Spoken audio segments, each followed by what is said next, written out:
welcome everyone. Thank you so much for being here. I am Christina Owens. I am the Town of Windsor's Government Operations Manager. I am the emergency coordinator for the Town of Windsor should we have an emergency. Diana Borges and I, she's affiliated with Windsor Cove, decided to put together a Windsor Ready Talk series, and we're in our 3rd year. So today we are going to be talking about AI, scams, and elder abuse. We have some great presenters today, so I'm going to pass it over to Diana to get us started, and then we'll get into our presentations. So thank you for being here. Thanks, Christina. Okay. So, first I want to go over the giveaway that everyone is getting. So this is a car rescue tool. It can be used to break the glass if you need to. You hit at the edge, the corner of the glass, don't hit the middle. But also it's a seatbelt cutter. So if you happen to get in an accident or something happens and the seatbelt gets stuck, you can use this to cut and free yourself. Now, the thing is, this needs to be handy, accessible to you where you can reach it though, if the seatbelt gets stuck. So, if it's in your glove compartment and you're stuck in your seat, you may not be able to reach it. So, put it somewhere in your car where it's easily accessible. One other thing I want to make sure is that everyone signs in. Because after this, I will send an email out with access to these slides, and I'll provide some other information. There'll be some links to some of the stuff that we talked about if you want to go into further information. Like Christina said, I'm Diana Borges with Windsor Cove. COPE stands for Communities Organized Prepare for Emergencies. We are part of COPE Northern Sonoma County, which is a nonprofit organization that helps neighbors connect and be ready for emergencies together. A good example is if we have to shelter in place from a strong earthquake, then neighbors working together are going to be very critical for survival for a week if we have to shelter in place. Today our talk is about AI, scams, and elder abuse. So our speakers today will be first, will be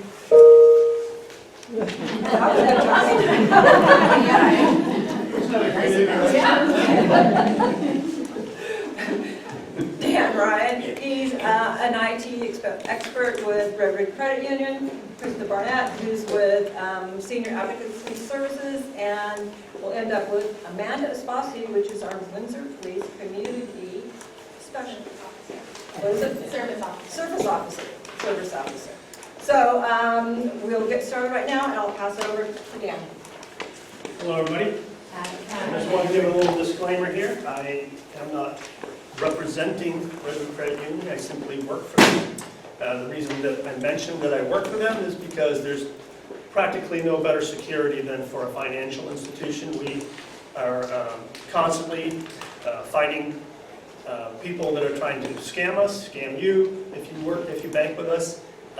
We're constantly fighting this new subject called AI, both internally and externally of the organization, because like anything that mankind produces, it can be used for good or it can be used for evil. So if we have it internally, we have to make sure that there are safeguards in place that can't hand out the wrong information to the wrong people. And so what I want to do today is just give you a brief idea of what it is that you need to be careful of. And first of all, give you a definition of what AI is, in my opinion. You'll see AI in the news all the time. You can't read hardly anything anymore. An email or any news article or people on TV talking about AI and various companies that have produced AI. AI is simply put artificial intelligence. That's the real simple definition of it. When you are on a website and you're talking to a chatbot, you're engaging with AI. That chatbot has been taught to talk to you. And I say that because all these bots and these agents, Salesforce calls them agents, Google calls them gems, they are built for a purpose, and the purpose most of the time is good. They want to give you information at a rapid pace that you don't have to sit and and read things. Like in IT, we used to have to, if we didn't understand something, we would Google it and we would read through, I don't know if I want to read that one, that one, that one, that one, that one. Now, I can plug it into Copilot. Microsoft's Copilot is the AI for Microsoft, and it'll read through thousands of articles in seconds for me. So you can see it's a very valuable thing to have around. It's also a very dangerous thing to have around because put in the wrong hands, it starts gathering information for nefarious purposes.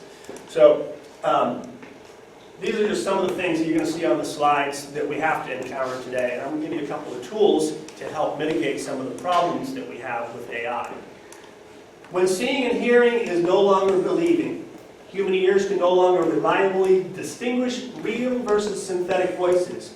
You aren't falling behind. The technology has simply changed the rules. AI has reached a point where it can perfectly mimic reality, shifting the threat from obvious internet scams to highly sophisticated sensory illusions. Now that's a mouthful. Basically put, if it's a picture, it can copy that picture perfectly. If it's a voice, they can get a piece of your voice. They can get you talking to somebody else with that voice. So you can see how this can be a very dangerous thing, but it can also be a good thing. So I don't want to scare you into thinking that we should just avoid AI altogether. I think we're way past that argument. It's here to stay. Whether we like it or not, it's here to stay. So we just have to be, first of all, the number one tool you can do for yourself is educate yourself every single day on what's going on with AI. Who are these big companies? Who's Claude? What is Anthropic? What is ChatGPT? What's Notebook LM? Those are all the big ones right now. There's a few more big ones out there. Copilot for Microsoft and Agentforce for Salesforce.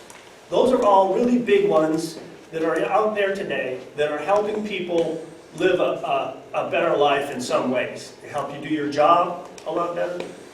Might help you do, like if you go to a county agency and on their website there's a little chat bot there. I need a form. I don't know which form. There's a lot of forms. Right? You ask the chat bot, bing, there's the form you need. Well, that saved you a lot of time. You can fill out the form and live happily ever after because this information is right at your fingertips. Ooh, wrong way.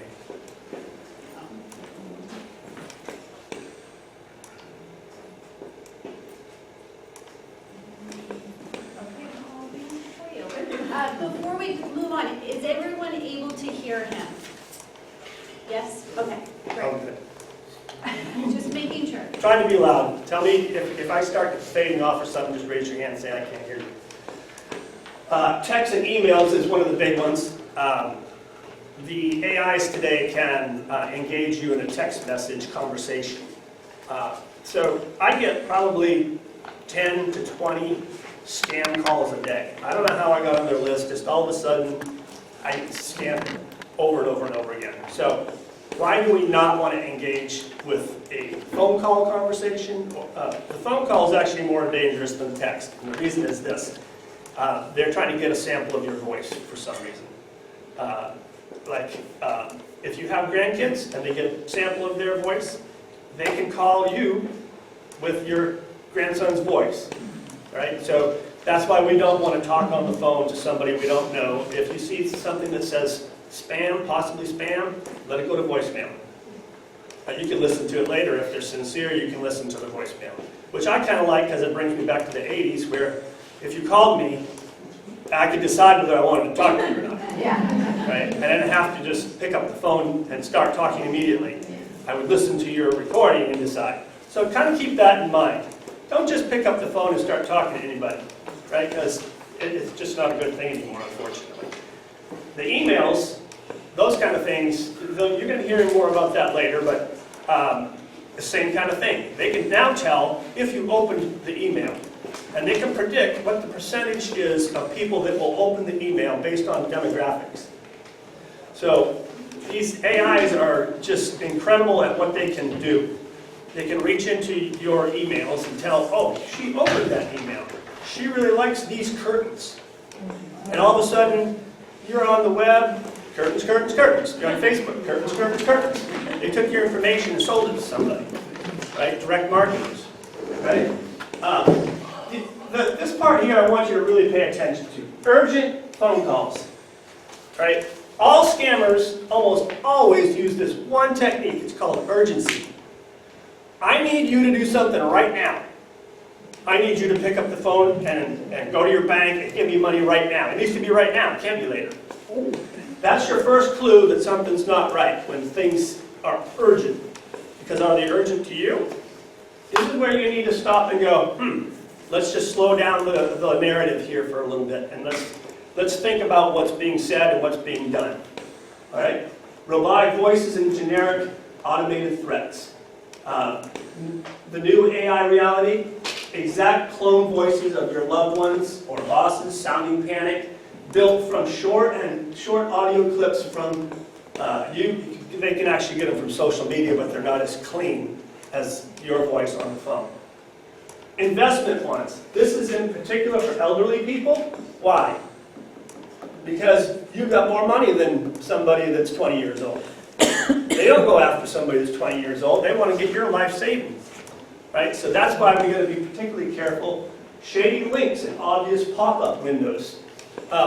If you are in a web browser, if you get it in an email, if you hover over the link and it says something different than what you were expecting it to be, then definitely do not answer that email. Don't do anything like just delete it. Right? Same thing is with the phone. If this person really wants to get a hold of me, they will get a hold of me some other way. Right? And I personally prefer in person myself anymore for this very reason. Pixel perfect fake login sites. Those are extremely hard to identify. And so there's a lot of things that we have to pay attention to. Right? You get an email that says that your bank wants you to do something. All right? So you click on it and look, oh my God, that looks just like my bank's login. Right? So it must be legit. What you should do is to forget the email and go look up your bank online and go directly to their website. If somebody calls you and claims to be your grandson or granddaughter and needs money right now, and it sounds really fishy, it probably is, hey, I'll put you on hold for a second or I'll call you back. Call them. Check in with them. Hey, it says here that you're in Mexico, you're in jail, and you need to get bailed out. Is that true? No. I'm in South Carolina on the beach right now. And that's usually the way it happens, because they're trying to get that urgency in you to just act now, fast, get it over with, right? So these slides also go along with this pamphlet in a lot of ways, so that you can look at these things later. But do not get to the point where you're scared to do anything. You know, that's what they want us to do, because when you're scared, you also make irrational decisions, right? So let's go on to the next slide. I turned on this thing, so Okay. maybe this will work. All right, cool. I'm gonna turn it I'm on. going to speed up a little because I'm already going over my time. Sensory hijacking, scammers, scrape, short audios we already went over. Digital mimicry, phishing, and deepfakes. Deepfakes, they can actually make a video of you talking to somebody, and it's not you. That's really scary. So, don't believe everything you see anymore. I used to say trust and verify. I just say verify now. I don't trust any of this stuff. The invisible threats, synthetic identities. AI generates entirely fake identities, faces, documents to open bank accounts and bypass onboarding systems.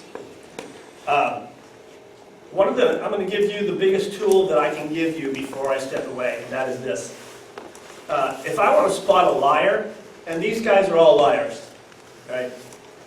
I want to get you to correct me, right? I'll say something to you that you should automatically correct me, because I know that you should know this, right? If I say, you know, that never would have happened back when Lorenzo Duenas was the sheriff of Sonoma County, and I'm talking to somebody that works for the sheriff department, they should immediately correct me and say, he never was the sheriff of Sonoma County, he was the assistant. See, so if you say something like that, oh, hey, it's your grandson. Oh, yeah, is this about the event that happened on your uncle's boat last week? And they say, yeah? and you realize, that guy doesn't even have a boat. Get them to correct you somehow. Everybody in this room is smart enough to get somebody to correct. The one thing you have as you age is knowledge, and you have it over everybody else in your life. Use that knowledge to your own advantage. If somebody's lying to you, get them to correct you. And if they don't correct you, you know that there's something fishy going on there. Do you have any questions before I step away? I don't have a question, but I want to share a scam that occurred here in Windsor with a friend of mine. He actually was at work and tried to call home, and his phone wasn't connecting to the home. And so he tried to text his wife. That didn't work. So he thought there was something wrong with his phone. So he thought, well, when he gets off work the next day, he'll go to the phone company and have it looked at. Long story short, someone had successfully obtained his SIM card and installed it in their phone. Yep. And was successfully withdrew $6,000. But, well, first was able to transfer money from the savings account to the checking account and then withdrew the $6,000. Wow. Yeah. That's why they now have a thing called eSIMs. So if you buy a new phone, ask for a phone with an eSIM. It doesn't have a physical SIM card in it anymore. It's stored on your service provider's website. So you don't have to have that physical one, because I've actually had my phone stolen. That was the first thing I thought of, was, oh my God, they're going to get that SIM card. If they get that SIM card, they've got my entire life on there. Because we store our whole life on our phones. So, any other comments or questions? Are you going to get into how to prevent this? Yes. She's going to get more into how to prevent this. But the number one tool that I do want to share with you is get them to correct you. Be cautious, educate yourself. Because I'm an IT professional and I can be fooled very easily. I have to continually learn every single day. I have to be very diligent about what I click on, who I talk to, in an email or on the phone, because there's people trying to get into the credit union too. I've had people call me, oh yeah, I'm so-and-so from LinkedIn. And I'm like, I don't talk to people from LinkedIn because they're trying to social engineer me, and I know it. But go ahead. Is there a way to find out which websites your credit card is on file? You know, because we purchase Actually, things. you can do a quick search through Google, and she's probably going to get into it a little bit more. Okay. But you can do a quick search through Google. Has a tool that will do that for you. Okay, I have a question about shopping online. Mhm. Do you cover that also? I only covered the AI portion. Diane's going to, Chris is going to carry. Oh, okay. Yeah. Well, a lot of our information gets outsourced. Yeah. Because it goes to other parts of the world. Right. As far as Africa, Yeah. is dealing with other people constantly who get a lot of information out of credit card information, Mhm. because they are the ones that are doing the actual work involved as far as, and communication is very complicated with a lot of them, Right. as far as understanding. Yep. I have trouble understanding one I accent. agree. I'm going to step away, and I'm going to stay for just a little bit longer. I'm doing this on my lunch, so I'm going to have to take off a little bit. If you have any more questions for me, just leave them with the ladies here, and they can get the questions to me. Or comments. Thank you. Thank you. And just so you know, I am absolutely open to questions during, and please stop me. We're going to do this a little bit differently. First of all, again, I'm Krista Barnett. I am the Executive Director of Senior Advocacy Services, and we have two programs. We have the HICAP program, which is the Medicare Counseling Program, and we're the Long-Term Care Ombudsman Program. How many of you know what an ombudsman is? Oh, that's a lot. Okay, well, for the rest of you, you might be familiar with Adult Protective Services, right? We are the Adult Protective Services in long-term care, so that's assisted living, skilled nursing. And we not only advocate for the residents and help solve problems in those facilities, but we investigate elder abuse. So when a mandated reporter thinks that there is elder abuse happening, a report gets filled out, it goes to law enforcement, goes to me, and it goes to licensing. And we all serve 3 different roles.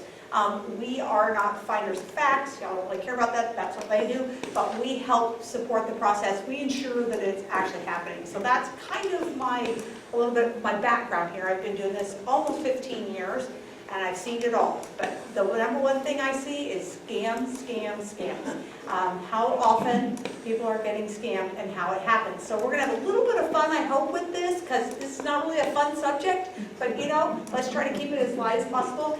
I'm also an elected official. I sit on the Healthy Petaluma Board. I sit on the Santa Rosa Behavioral Health Board. And I sit on the Long-Term Care Ombudsman. I'm the immediate past president of the state organization, which is all title, no work. I love it. So I have a little bit of experience, maybe more than a little bit, but I am not the end-all be-all. I'm very involved in a lot of this stuff, but I'm here to help you hopefully get a few tips. What I don't want to do is scare you, right? That doesn't do us any good. So but we're gonna try to get smarter.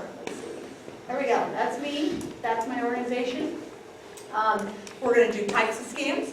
We're going to do some real cases. We're going to look at solutions. On every one of my slides, we're going to talk about a particular situation. We're going to look at some solutions, and then we're going to finish up with reporting. So pop quiz. I have no prizes. So how much was lost by older Americans to fraud in 2024? Billion. Okay, here we go. 100 million. Okay, C. Okay, what? I think I heard them all. Okay. Answer, DOJ, pursued, the answer is, you know what, I had a little trouble.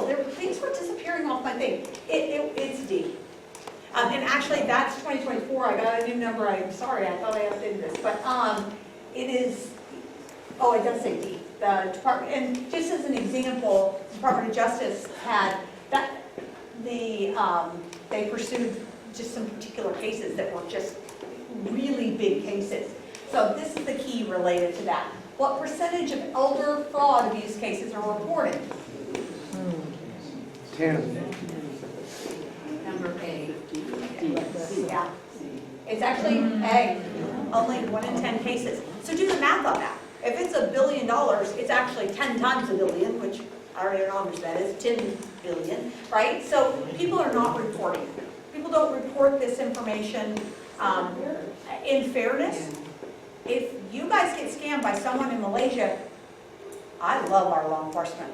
I was married to law enforcement. I do, but there's nothing they're going to be able to do. It's not. The number one person who's going to protect you is you. And that's why we're here. We're doing the right thing back here because we're getting educated. Because this stuff is not, nobody outside is going to help you. You got to remember, this is your job to protect yourself. So why are you vulnerable? I mean, these are easy. You guys are key risk factors. Seniors, you're here, you probably don't have the social isolation, but there's a lot of seniors who do. And because as you age, your world gets smaller, maybe you're not going to work every day, some people are, some people aren't. They're just not spending as much time in community. People who participate in senior centers and those kind of things aren't quite as vulnerable, but social isolation is actually one of the key factors of why people get scammed. Cognitive decline. 50% of the people over the age of 80 have some form of cognitive decline. This is just the reality of aging. We have dependence on caregivers often. We have to get some people who are helping us. That's great, but sometimes that can make you more vulnerable. And then digital literacy. The truth of the matter is, my 28-year-old and 31-year-old had cell phones at a very young age. It literally is a part of it's like a third appendage, right? They use them all the time. How many of you guys hand your phone to your kid and go, fix this? I know I do. I'm like, make this stop. We haven't had that. My kids don't know how to write a check, right? They don't need to write a check. They tell me why do you need to write a check, Mom? There, use your Apple Wallet. I'm like, ooh. So, we just don't have, we're not as experienced with it. We're getting more experienced, but we didn't have quite the same integration from a very young age. So this is the number one. You all, what was that? Al Capone, why do you rob banks? And he said, because that's where the money is. You guys have your assets. You've built your assets over a lifetime. You've got it in your, so they're not gonna rob my, well, my 28-year-old's a dentist, so they might rob her. But, they're not gonna rob kids because there's nothing to rob. But, so they go to where the assets are. So, first of all, I don't know about you, but that is one cute baby right there. And that's my daughter, Whitney, and she's pregnant right now. So, that's not the baby inside of her, that's when she was little. But, so how do we mitigate this?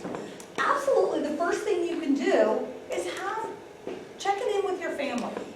I'm going to give you an example of my own personal. I'm going to share a lot of personal stuff here. I'm going to be vulnerable with you because I think the most important thing that you guys can know is there should never be shame around this stuff, right? We need to talk to each other. We need to share this information. We got to be friends. We got to wrap our arms around each other and make sure that we are supporting each other in this. And so, family visits, video check-ins, paying attention to each other. My stepfather, who passed away last July, very successful man, but he had this. He had this. And I do this for a living and have seen signs. What's happening here? And he's like, nope, don't. He's not going to let anybody help him. So he passes, of course, then I'm stepping in. He was spending $1,000 a month at Starbucks. Oh, jeez. So what he would do is he had a Starbucks card that auto-refilled. And he would drive through and hand them the card. And he did it every day, sometimes 2 times a day. So he did drink a lot of coffee. But he was handing them the card, and someone in that store, would make Starbucks cards out, because it would refill to $100. And so they would buy Starbucks, they would buy cards with his card every day. So every day, because he wasn't letting someone else look at it, I would have caught that. He wasn't catching it. I mean, it was the first thing I caught. Lots of little stuff, but you set up alerts. Second thing, you were asking how do we protect this? Your cards should all have alerts on them. I don't have a card to my name that doesn't say if you spend over X amount of dollars, it sends me a message.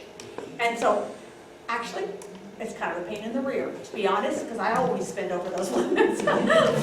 But I want to know it's something. And then just yesterday, Discover Card called me for $33.22. It wasn't mine. They caught it.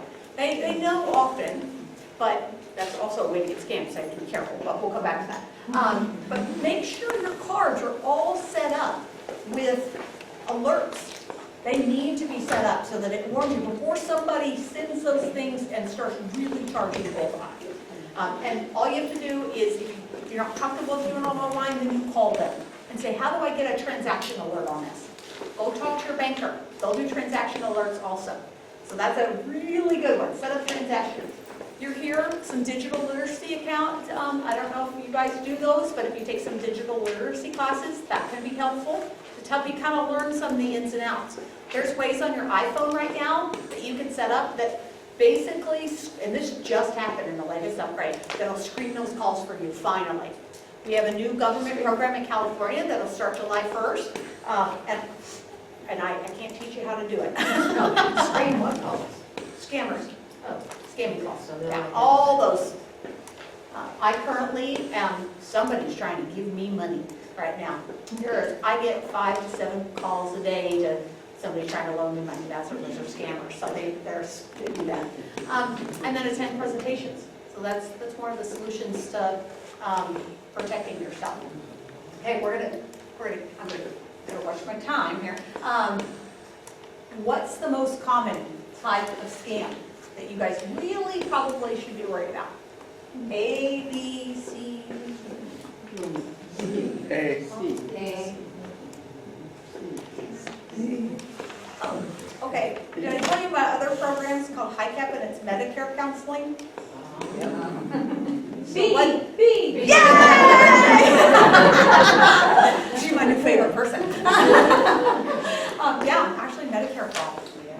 It's huge. Yeah. How does that happen? There is a lot of, what they do is they steal Medicare numbers, and they have clearinghouses that literally just build all these numbers for a lot of fake durable medical equipment. That's a big one. So if you guys aren't checking your Medicare bills, making sure, they're called EOBs, right, your explanation of benefits. If you're not checking your bills, that's how it happens. I don't know about you, but after, if any of you guys have ever been hospitalized, my gosh, the paper that comes in, it's crazy, right? And it kind of just gets to be, you're like, yeah, I don't know all that they billed me for on there. You start to kind of tune it out. You can't tune it out. That's a big one, you know, and so that's how they rob them. And then, but if you do, you know, this is a great example. As a physician in New York, there's $24 million. Think about how many people he had to be scamming in order to do that, and how many people weren't paying attention. This is one guy filling under his number. So you guys can help protect everyone else and the cost of Medicare and taxpayer dollars by just paying attention to your Medicare number and the bill. How many of you know how to check? Are you getting them electronically? You know how to check your Medicare? Paper. Good. I love paper. I'm still an old school gal. Send me that darn paper. That's the only way to check it. No, you can go online. Medicare.gov. If Usually you won't do it because it's too time consuming. It I'll can be, do you're it right, tomorrow. you're right, rather than walking, that's a great example. Or you forget to do it. Absolutely, great example. Don't set up a system like, I'm gonna check my Medicare, and the truth is, you're not really gonna do it. I mean, let's face it, are you really gonna go online and check your Medicare bills all the time? Maybe not. So go back to paper. As much as environmentally, somebody's gonna tell you it's bad for the environment, oh, all right. It might be, but I need to make sure that my Medicare is bills, and I'm not gonna get some extra stuff. If you don't know how to check it, you can call HICAP, Senior Advocacy Services, HICAP, and we can help walk you through how to get into your own Medicare account. Can Okay? I just bring up one thing? Yes, sir. Years ago, my wife had a major heart issue, we were with Kaiser. And she had to go down to San Francisco in an ambulance and stuff, taken down there. Well, after it was all done and over with, in our policy for Medicare, there's a $500 deductible. Well, we got an $8,000 ambulance bill that they said had to be paid now. And I said, well, that's not right, because, so I phoned Kaiser and they said, we didn't issue that. Who's the contact? And they phoned, and then they got it all straightened out. But I mean, you know. But here's the thing, if it wouldn't have been $8,000, there might have been a threshold that they'll bill you for that you just pay it. Because y'all are in a generation where you pay your bill, right? You do it timely, your word is your honor, and you're gonna take care of this because it's the right thing to do. And a lot of times, they'll catch you on those thresholds, and that was happening with so my mother has dementia, and she signed up for another Medicare. So I'm getting the bills after my father passes, and I'm like, so I'm paying them. I'm doing what I'm supposed to be doing. She had she had original Medicare and an Advantage plan. They had gotten her on the phone and signed her up for an Advantage plan. I was able to fix it, and that can be very, very tough, but I'm very, very tenacious. So you have to be careful, because sometimes you'll just pay the bills because you're used to paying it. Yes, ma'am. I had a situation happen. My dad was put into the hospital, and then he was transferred to the IC unit, and he passed away the next day. And the hospital sent me the whole freaking bill, acting like he had no insurance whatsoever. And I sent him a note, and I said he had insurance when he walked in the hospital. You better do your job and bill this. And they left me alone, but I volunteered at a museum in the gift shop, and this little old lady walked in, and she was looking at stuff, and I knew she wanted to buy something. She goes, oh, I can't, I'm still paying on my husband's medical bills. He passed away. So be aware of things like that. Sure, because they're gonna bill you first. Yeah, that can often happen. And they bill you and the insurance at the same time. So verify all your medical bills. If you don't really know, maybe that's not your thing, you're not so good at it, get someone who you trust. If it's not a family member, maybe you guys as friends can help each other. Review those statements monthly.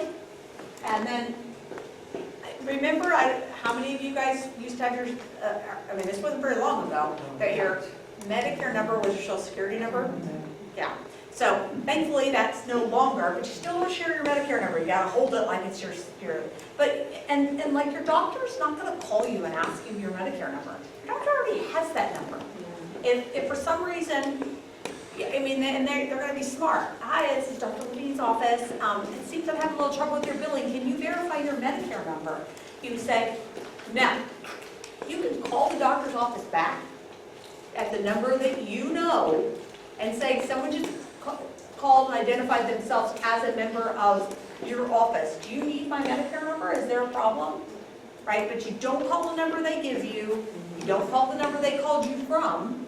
You call, because you know how you get caller ID, right? So you may think, oh, I'll just call them back. Like you're almost there. Call the number that you have for them. That's a really big one, because that's a super common scam. Just call you and ask you. Okay. So, ladies and gentlemen, you're just lucky I'm here today.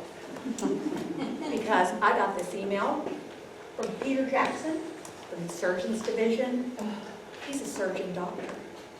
And my beauty got him thinking that I am so beautiful that he wants to get to know me. You'll notice it says your as opposed to you apostrophe R-E.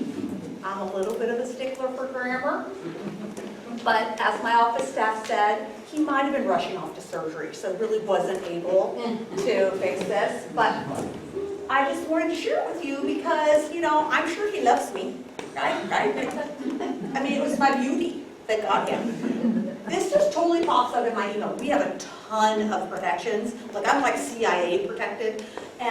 But here it is. He made it through from his Gmail. And, you know, I love this. He's not a doctor. He's not a surgeon. He's a surgeon doctor. You know, I'm sure that makes him extra special. What photo he saw of me? I mean, it's ridiculous. It made his heart skip when I saw your profile photo. You, in capital letters, look so sexy and gorgeous.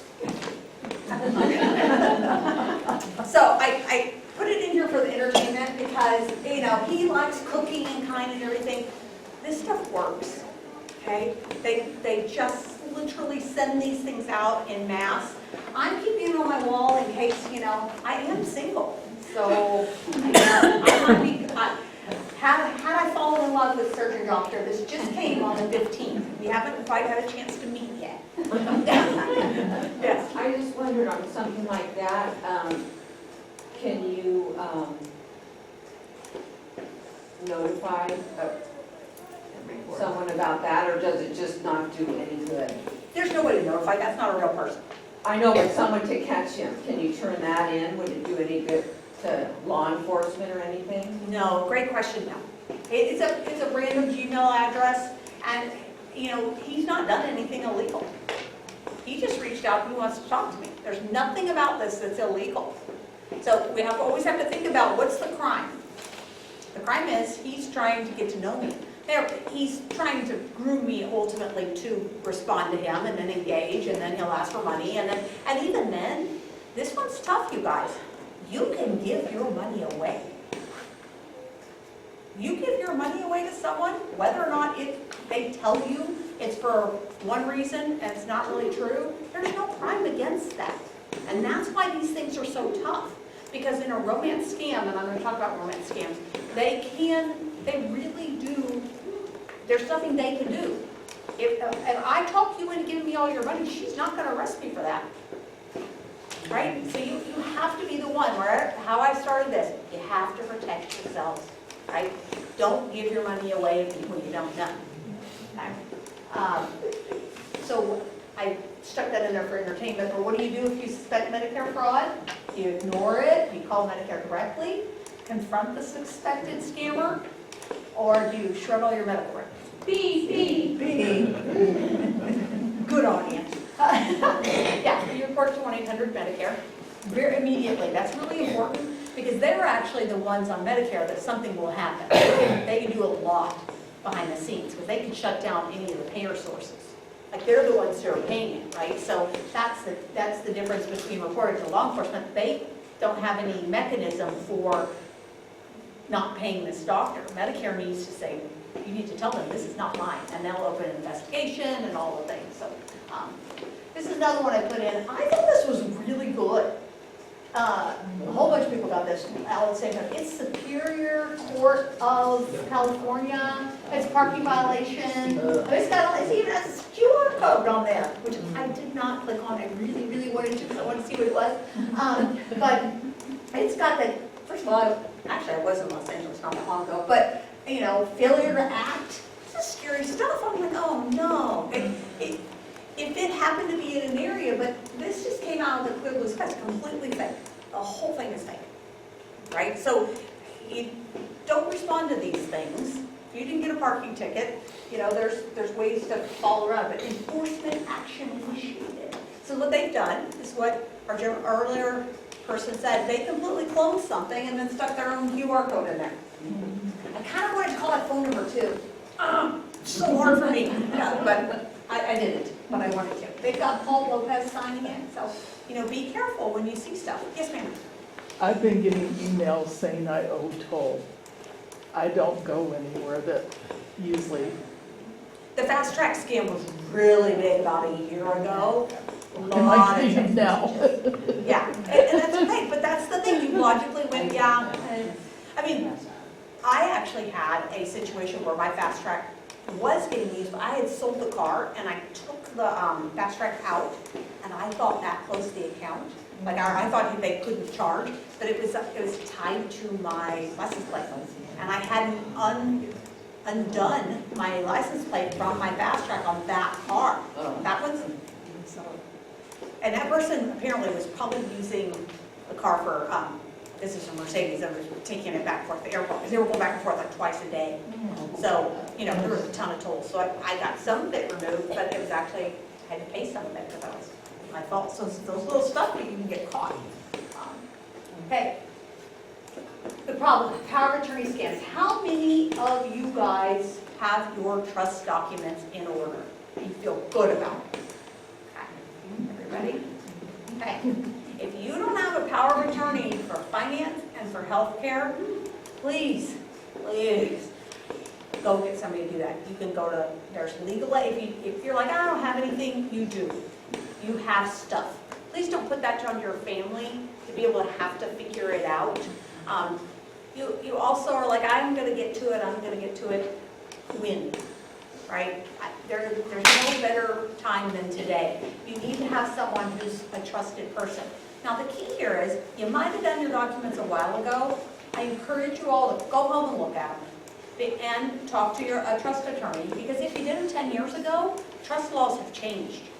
And so you want them to take a peek at them and see if they need to do any addendums, see if they need to do any adjustments. But really important, if you're in a nursing home and you don't have a power of attorney, an advanced health care directive, which is also a power of attorney for health, if you don't have someone to do that, you cannot get one while you're there without an ombudsman, right? So I'm an ombudsman, right?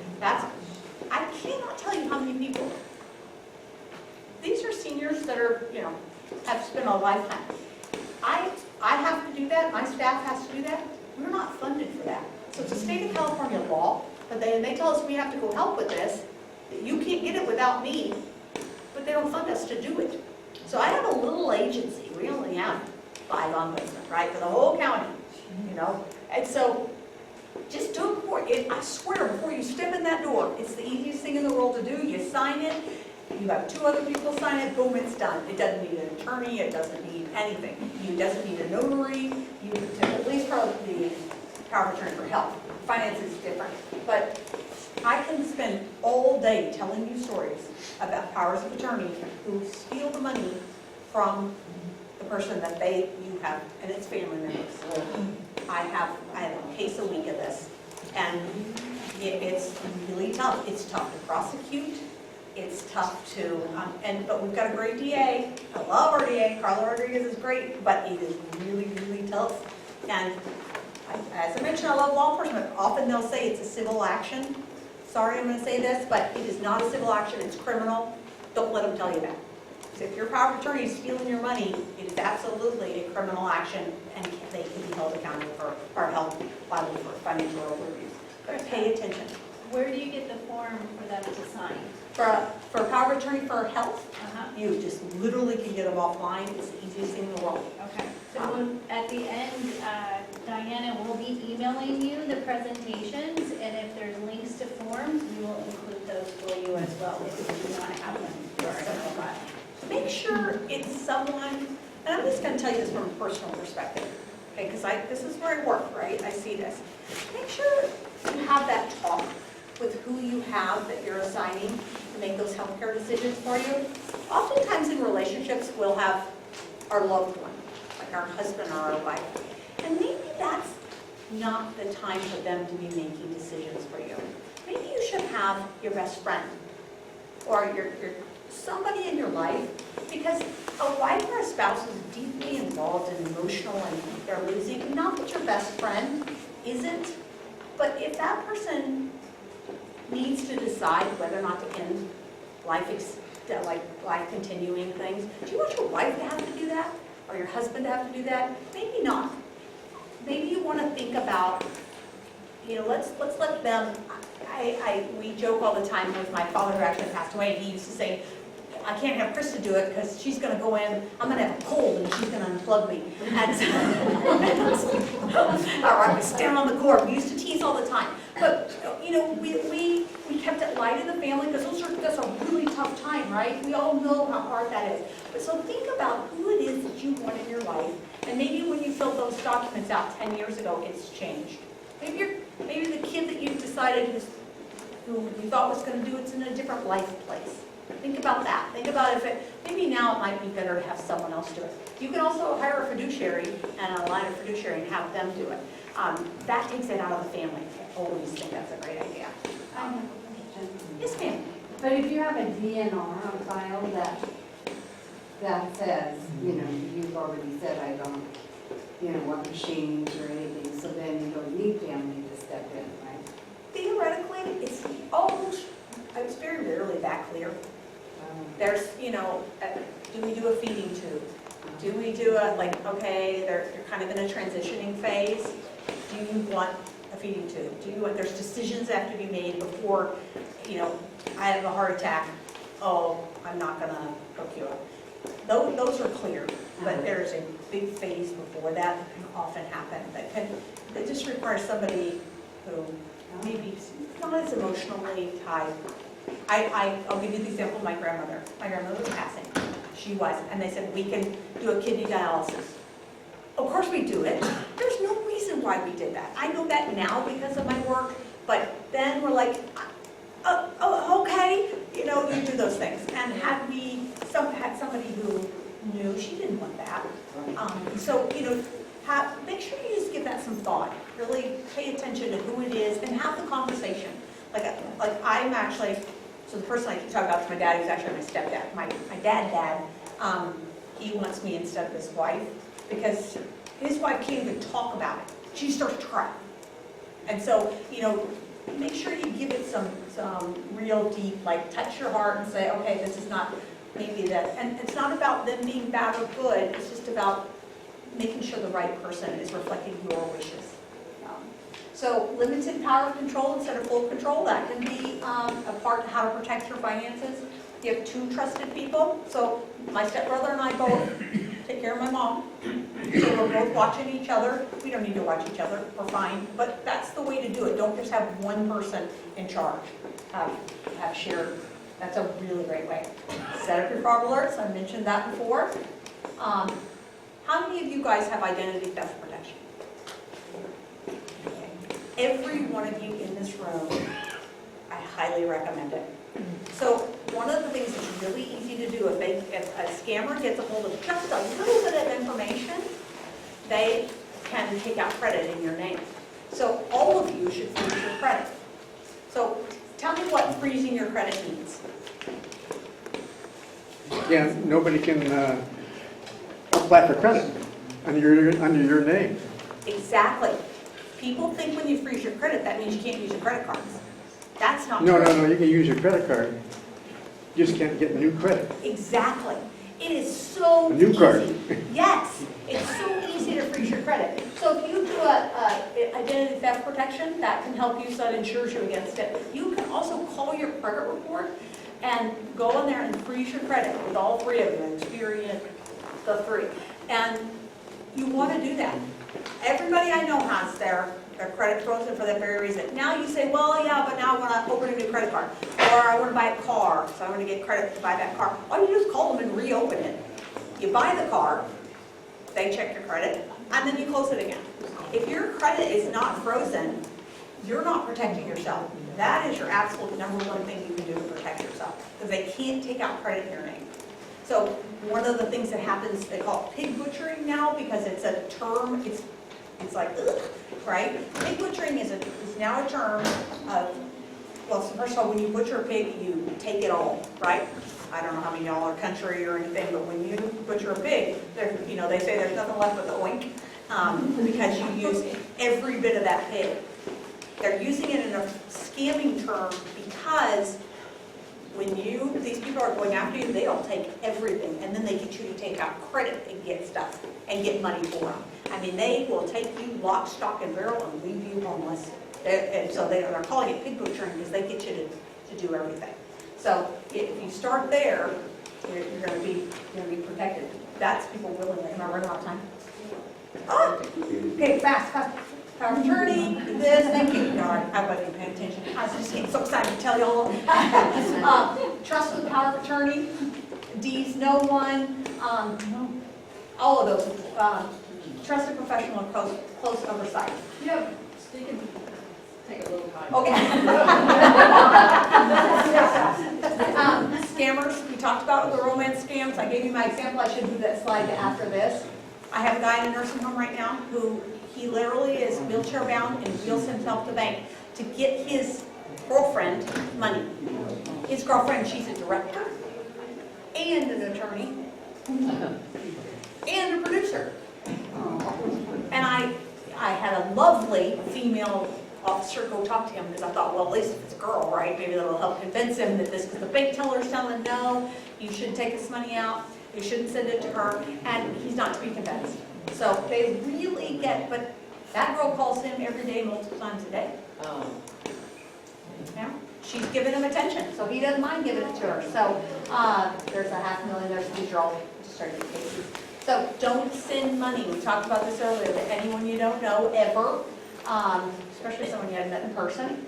But now they're coming to your doors. So don't do that either. A reverse image search is a great way if you're online. We had a lady who thought she was talking to her friend online, and she actually wasn't talking to her friend, and she got caught during COVID thinking that she was getting government money, and they took her for a lot. So how do you do a reverse image check? Yeah, I've never heard of that. It's the easiest thing. Just Google reverse image search, and it'll tell you how to do it now. These are and then trust, always, online relationships, get to know the person in person. Red flag, red flag, all of those. Yes, ma'am. You were going to say something about credit cards, how you can see who's got your credit card account, or somebody was going to say something? I'm sorry, something about credit cards. Credit card accounts, who's got your credit card account, somebody asked that. Oh, yeah, you go on your credit report. I'm sorry, thank you, you're right. If you go onto your credit report, and all your credit cards now, almost all, if you have a Discover card, they're always offering you the opportunity to look at your credit. So just go on to Experian, or there's 3 of them. Credit Karma is one of them. Equifax. Say again, Credit Karma? Credit Karma, yeah. They'll let you look at every account that's been opened in your name. Well, that answers that question. Thank you for that, for reminding me. Credit card max, is that what you said? Credit Karma, K-A-R-M-A. make sure you've got a friend. All are warning signs. They always ask you for money fast. They want, fake family grandparent, he already talked about that, so I won't do that. Call the family member, he gave you a great idea, he can use a code word. I loved his story, I hadn't heard that, about asking them a question. Did you have fun when I cooked your spaghetti last night? Oh yeah, it was so good. You're like, I hadn't seen you in a week, so I know you're fake. Never rush sending money, they always want you to hurry. So, if someone calls, what do you do? Do you send the money, you ask personal questions, call a relative? It's B and C. Always check. Lottery and sweepstakes, you guys have all gotten those, right? Did you play? Here's the first question, you didn't win the lottery if you didn't play. That's the basic one. The other one's the, Publishing. Publishers Clearinghouse, thank you. No, you didn't win, the big check's not coming. I don't know about you, but when I was a teenager, I used to put those little stickers on there. Also, never pay upfront fees. I had a guy who literally thought he was won a BMW, and they had him so convinced, they sent him the tires of the BMW. But they got him to pay, yeah! Even the police were involved in this one. He's like, look, I've got the tires, I know it's real. Yeah. They won't send you the car in pieces if you want it. And if it sounds too good to be true, it is. If you win the lottery, what should you never do? Don't pay upfront fees, keep it private. You always verify. Of course you should celebrate, but probably not. Lottery does not ask for fees. And then how to report a scam. This is it. So you could obviously call the police if it's in immediate danger. Like, if you feel threatened, they will be threatening. Sometimes they'll have you. If you've talked to them a while, they'll start threatening you. Police will probably guide you on how to not answer the phone and those kind of things, but very rarely is that in person. You've got the FTC and the Elder Fraud Hotline, and of course, Adult Protective Services.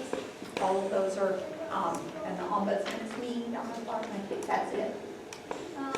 Do nothing, enter a report. That's it. If it feels wrong, check it out. Okay, everything on these slides you're going to send us. Yes, we will. Don't have to take notes. Well, that's why I see. I can take them. Great. Well, and I know I talk a lot, but you guys have questions. Yes, ma'am. So just today, I was leaving the house to come here, and my cell phone rang, and it happened so fast that I wasn't really concentrating. I was trying to get my dog away from the door and different things. And I'm on my way out to catch a ride with these girls, and somebody was calling from Google. And it's because I had just Googled, I had just typed in something to Google, a question about something in general, I can't remember what, and I was just waiting for an answer. And a man came back and said, so you're on your way out? Well, I hope you have a nice lunch. Okay, So so how did that happen? So, what kind of, you don't have enough protections on your computer. You're on your computer when that No, it's happens? on my cell phone. It's on your phone. So, I would suggest that you go down to AT&T and find out how somebody's hearing on your phone. Because I don't know how to fix your phone, but, the truth is they're all kind of really listening, but it's very odd that they're actually listening to that level, like that you're walking out the door. So I would absolutely go down to, and turn your It's phone off. contact. Yeah. Well, Xfinity. yeah, just go down to Xfinity and say that, what's going on? This is something, and it is. Do you Yeah. have a Ring camera? No. Okay. It seems odd that they're able to know that you're leaving. Yeah. But yeah, go to the carrier so that they can look at your phone to verify. Yeah, because that's really unusual for them. Is it? Is there? Yeah. I mean, it seems like they're listening all the time, because you can be having a conversation with someone, walking through a store, talking about a product, and you start getting ads for the product. That's the truth, they are. Okay, this whole, I'm gonna hide my identity, well, you better get rid of your phone and any electronics in your house and Alexa. It's already out there. Yeah, it's there. Yeah, you're absolutely right. But that's that's more active, whereas those are bots in the background listening for code words. Yeah. Yes, ma'am. So I buy a lot online, and I'm starting to get nervous about it now. How do you, I guess you just have to trust giving those people, like I just got a new dog, and I bought some dog food over the internet, and so I had to get my credit card. I would use PayPal for certain. I No, pay through PayPal. Whether you like it or not, it at least gives you a secondary, so it logs through, and that will help protect that paywall. So that PayPal is sending them an authorization to pay it, and PayPal's holding that card information. You're not giving your credit card to that place. Your PayPal is telling them, yes, we'll pay you. Does Apple Pay do the same thing? I don't know. Never store your credit card number online. Never. You should never do that. Well, PayPal is fine. Well, PayPal, but if Yeah. you're going online to an account or a website, you're going to TUI. But to store your credit card information in there, it's very difficult because then you don't know if someone gets into that account, and you may have gotten letters to where a company's been compromised, and now all of your information that you have stored with that company has now been stolen. So it's as you go through your transactions, it should be a single transaction. Make your purchase, put your information in there, and end it, but don't store it. Your credit cards have protections built in to a degree, but Yeah. I'm sorry, we got three. Well, 3, 4, 5. Okay, Well, I just wanted to kind of answer the Apple Pay thing. okay, that was her. Basically, the Apple Pay is nothing like, because a lot of times that's done through what they call Apple AI. And the people that are in fraud get into that, because that's what they said. Okay. Yeah, I'm sorry, I don't know the answer. I don't want to answer things like. No, that's fine, thank It's you. not, Apple Pay is not like PayPal. Okay, thank you. So there was a reference earlier to there's a Google tool where you can find out which websites your card is been. I use credit reports, because on your credit report, if you go on there, it will list every single credit card you have ever had, even your closed ones, always, but maybe, I think it falls off after 10 years, but I would use the credit report. But it would tell you where your credit card is, where you've given your credit card? It will tell you, no, not where you spent the money. Well, You would go onto your actual credit card to see the transactions with the credit card, but who, so like if I bought something from, I don't know, some company years ago, before all this was in my consciousness, and I put my credit card on file, and I don't even remember that company much. There was someone said there's a Google tool. Oh, reverse image? no, that Search Google. was if you're online and you're talking to somebody and you want to check A who tool they that are. will research everywhere and find out where your card. We will ask Dan. I believe that. Okay. I think that was from him. Dan, yeah. We'll Yeah, ask I don't know if there's I'm not familiar with any tools where you've ever stored your credit card. Okay. You can get all the credit that's been taken out, you can see what's been charged against it, but Oh, yeah. where you have Oh, yeah, I stored do it, that. I don't think that's I'll something ask- you should be able to just Google, because then you would be able to just Google me and find out where I spent all my money. I'll ask, and I go to RCU, so. Yeah. Okay, yes, sir. When my identity was stolen about 8 years ago, Oh. it didn't cost me anything except a lot of time in reporting and terminating accounts and so on. But one of the investigators told me that whoever had obtained my information, what they had was my name, my date of birth, and my social security number. And it made me think of how many, probably hundreds of people in clerical positions have access to that information. Now, again, it didn't cost me anything. It cost some retailers tens of thousands of dollars. But you mentioned these fraud protection services like Like LifeLock, yeah. how do they prevent misuse of just that much information? I have to ask LifeLock how they do it. But fundamentally, their idea is that they are watching it much more closely, right? So they're monitoring before it gets completely out of hand, and then they'll freeze your credit for you. They will, so as one person starts to do a little bit of scamming, like for example, I don't know if you guys get this, but a bank will say, somebody's gotten your credit card number, they'll charge like 30 cents or $1 to see if it works. And so the banks are onto that. So they do things like their front line ensuring that it's getting protected. The how is a little beyond my scope. I just know that that's a great way to help protect it. I mean, at the end of the day, the biggest problem we have is people actually giving their stuff away. The biggest problem is someone scamming, talking you into this because you think it's legitimate, and you give it to them willingly. And that happens more often than someone just breaking into your account. And that does happen, obviously. But the frequency with which people give their money away is, just don't give your money away. Charity scams are huge. Like you just got a dog, then you'll start getting like little pitiful pictures of dogs. Always, if you want to donate money, donate it locally. I'm a nonprofit. Hey, if you won't give all your money away, we would love to have it. But do it locally. Don't go to a big or some. My stepmom loves orangutans in Borneo. She sends $30 and $5 every month to her orangutan in Borneo. Yeah, that's her thing. Someday she hopes to go visit it. I'm like, yeah. So, she's giving it away, but that makes her happy. It's worth $35 to her of happiness of the thought of this. So just be careful. Charity scams are a big one because they touch your heart, especially right around some national disaster thing.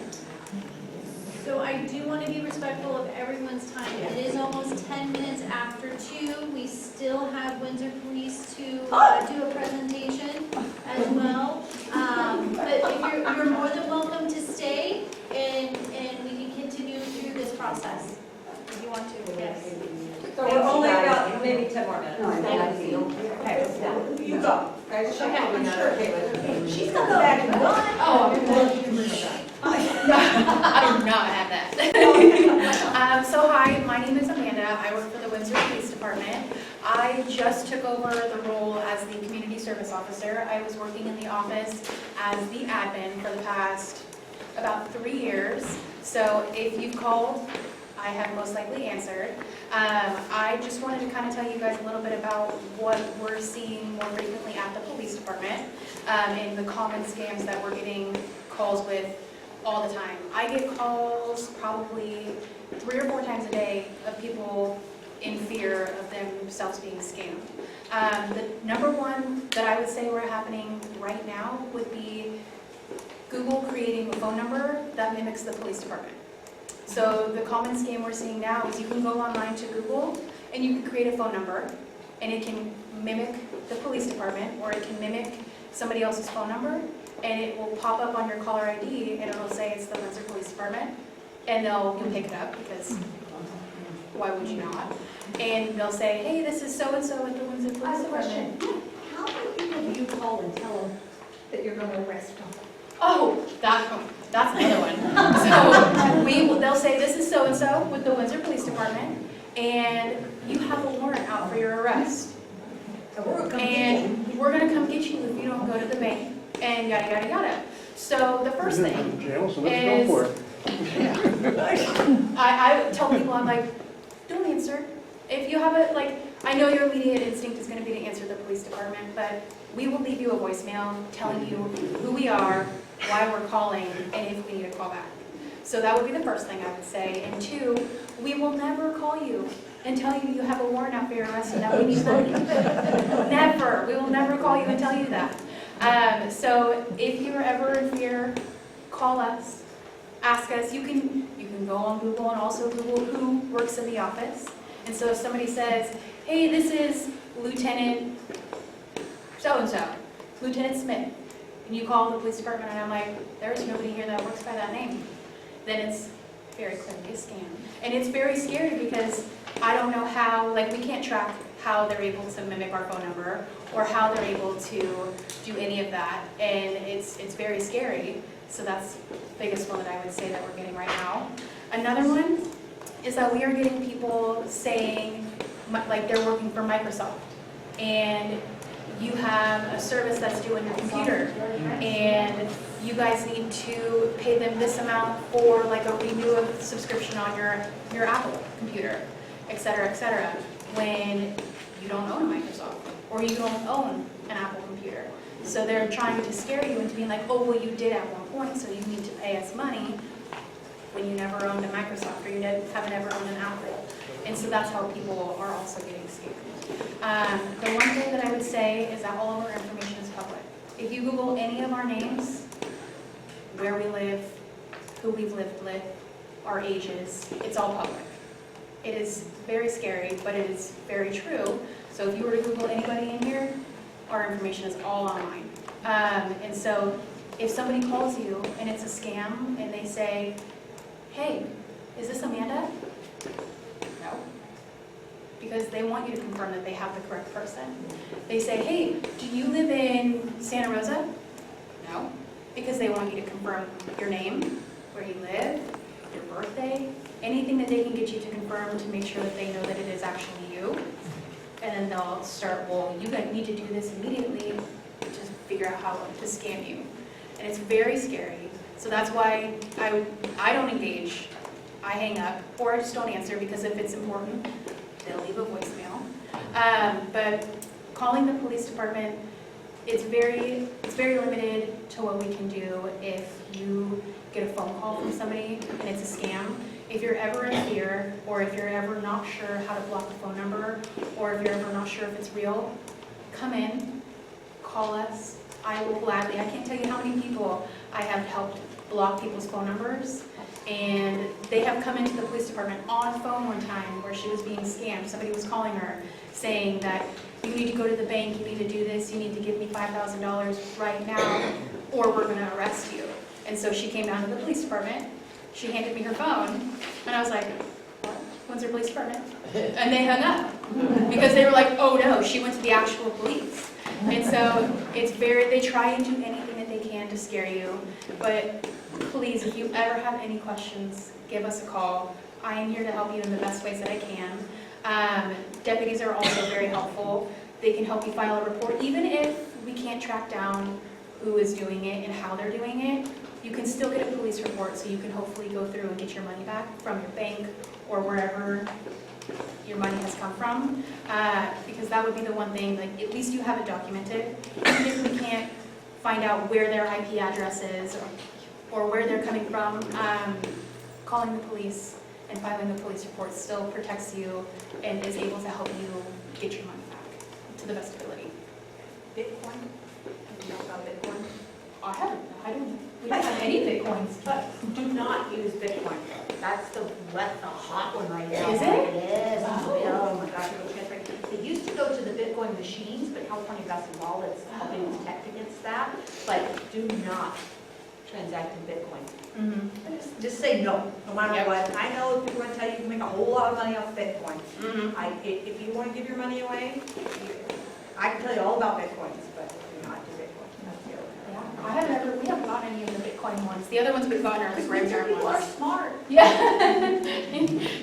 Yes, ma'am. So, what you said earlier, does that mean that any phone call can be mimicked? Like, I could get a phone call and it looks like my daughter's phone So number? you could go online right now to Google, and they have a way that you can make a phone number. And you can click the area code, where you want to say that you're calling from, and you can make a phone number. So if you answer, then somebody could be recording your voice. Exactly, because if somebody is Rip up. calling you, mimicking your daughter, and you pick it up, hey honey, how are you? They're recording. How would you know it was her daughter? Phoning her. How do they know that they're? Well, your phone mimicking? isn't my phone. If I don't have it in my contacts, it says unknown caller. Well, so what they're doing is they'll go on and they'll mimic a phone number. So your phone number could be public. People could find a way to get your phone number and they could mimic that. Just like they're mimicking the police department, even if you don't have our phone number saved, usually. Mimic my phone number or your, Just or anybody's your phone daughter's phone number? Anybody's phone number. Okay. Yes, ma'am. It was, a friend of mine, we were on the freeway going north. Yeah. The spam call was her phone number coming on her phone. Yeah, it happens, and we can't quite figure it out, but they are able to go and mimic, because if you don't have a phone number saved, it'll still pop up. I don't know if your iPhone stays saying maybe it's so-and-so, or the caller ID will say it's Amanda Esposti calling, even though it's not me. They're able to mimic that. So that is why if you don't know a phone number, don't answer it, or if it's somebody that you're waiting from. Even if you know it. Yeah, even if you know it, it could be, like, as far as phone calls, I don't answer any phone calls. I set specific contact pictures. So my mom, my dad, my sister, they all have contact pictures. So if it's calling from a phone number that is still like a mimic phone number, it'll pop up as 1-707-838-1234. And it'll be, otherwise it would be my parents' picture, if that makes sense. And I think to Amanda's point, Yes. Ann mentioned this as well, is let the call go to voicemail. Exactly. Yeah, right. They want to talk to me, leave a message. Exactly. And then you'll be able to process that call through whatever message it is, and you'll be able to identify totally Yes. if it is true or if it's fraudulent. And to Krista's point, is publicly check-ins with your family. What's happening, connect with people, and just give current, up-to-date information, because your grandson might be in Mexico for all you know, and something is really happening. I think all of us can relate. I think everyone probably has experienced through a family, friend, family, that they have been scammed.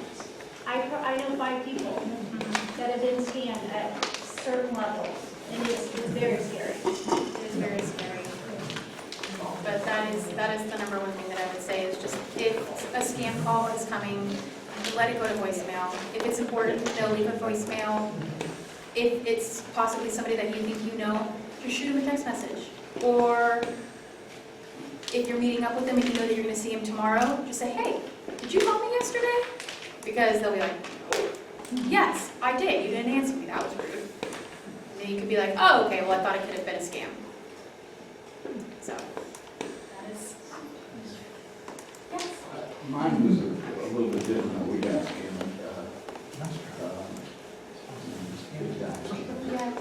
But anyway, what happened is, this guy phoned my wife first in the morning and said, this is James, I need to talk to you. Well, James is her son. So she phoned his number. And said, you have been scammed, I want to get it fixed for you. Quit that. Was it? She went along, but sorry. I get up and I'm thinking she's having a nice conversation or something. No, nobody likes me, so nobody calls me anyway. Yeah. And you know, $8,000 later. if somebody, and I would tell you, if it seems fishy, it probably is. And if somebody tells you that it's a scam, believe them. We had somebody come into the police department not too long ago where she had gone to the bank. The bank told her that it was a scam. She came to the police department. We were telling her it was a scam, but she was so afraid that what they were saying was going to happen, that she still wanted to give them the money. And we said, if the bank is telling you first that it's a scam, and we're telling you that it's a scam, please don't do this. And she ended up not, but thankfully, because she didn't believe the bank, she didn't want to believe the police department. So it's always have people that you can trust. And if somebody is telling you that it is a scam, please believe them. I just wish I would have come to this conversation before March 13th. Yeah. Yes. Well, that's what I thought. Thank you. Thank you. Thank you. Oh, yes, and if you ever have any questions, please just call the police department. It's the 838-1234 phone number. I will gladly take your phone calls. So I want to tell a little story about myself. So I have my email, and I have an old email that I used to use for anything that was kind of sketchy. Unfortunately, My current email also got hit, so I every day get scam. Often they are, here's the invoice. You need to pay it now, go to this link, and it's multiple. And I also, I don't know how, I got on I won't mention what type of site, but you can imagine the type of words that come through. And I do not unsubscribe because I'm afraid that that little unsubscribe link, right, is going to something else that I will not want. What's about Get rid of your email? Huh? Get rid of your email, just get a new one. Emails are free. That's the best thing to do. Close that one down and get a new one. I thought about So it. easy. Yeah, I mean, that's the, if you were funny, if your phone number was that bad, if these scammers have got you, you never have to open an email and you get a new phone number. Most of us have had our emails for years, and that would be a big thing for me to change my email, just, just. So what is it about it that's a big thing? Excuse me? Tell me what's a big thing Most for of you. my friends have my email, the businesses that I do business with, Medicare has it, and that email is tied to a lot of things. It absolutely is, but if it's compromised, then you're on borrowed time. So, and yours may not be compromised, but that is a solution. Is there not another way of doing it rather than getting a whole new email? It can be tough. You can build some filters in to your emails. Like right now, if you have a Gmail, your Gmail will often now has two things. And like all the junk goes to one, and then the ones that you've authorized come through. If you don't have that set up, you get somebody to help you do that, but that can be. But if it's really scammers getting through, then, that's an alternative. It's like people say, I don't want to change my phone number. They get really attached to that. And at the end of the day, it's better than getting scammed. It's just one alternative. It may not be right. It's not the only solution, but we can do that. You can do it partially by changing the password. Yeah, that's different. She's getting stuff coming in. It does go to my spam folder, and I delete it all, but it's just that it now is out there where it wasn't. Is there a way of keeping spam from coming into your computer? I get about 100 spams a day. It's terrible when I go on. I don't, it depends on who, yeah. Who's your email service provider? Who do you have your email with? SBC Global. Okay, so it would be in your security settings. And so you get someone to help you with your security settings. And then you've got to heighten the level. Right now, you probably have a very low screening. And so you can, you can set it up much higher than that. I hit unsubscribe personally. Oh, no, don't. They're terrible. Don't do that. I do because I know if it's coming from Express or those kinds of things. Oh, well, but that's different, but if you never want to do that, because then the person that you send it to now knows it's an active account.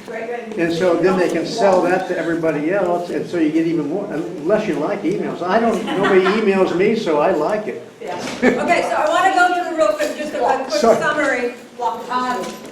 I'm not actually, because we're over time, I am not going to go through all of these. I will give you these slides, but there is a couple of them that I do want to show because AI is so good. So, just in your head, is this AI or real? AI. Is this AI or real? AI. Okay, here's the answer. Oh, the two. Wow. I don't know the difference. I didn't either. So these are some links I will send you in the email. So make sure that I have your email address. I can read your email address.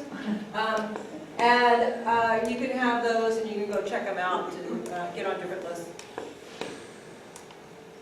And our next Windsor Ready talk will be on wildfire and wildfire smoke here on June 9th from 1 to 2 p.m. Just to let you know.